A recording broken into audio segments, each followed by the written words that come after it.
Welcome, in front of me is a Nokia T21 and today I'll show you how you can capture a screenshot on this device.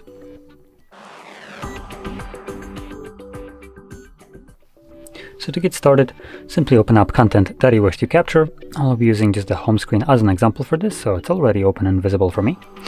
And from there you want to hold power key and volume down at the same time. You have the sound along with the pop-up right here with share, edit and delete options, and after a moment it will just disappear. Once it does so, you can find that screenshot in your Photos application. There you go.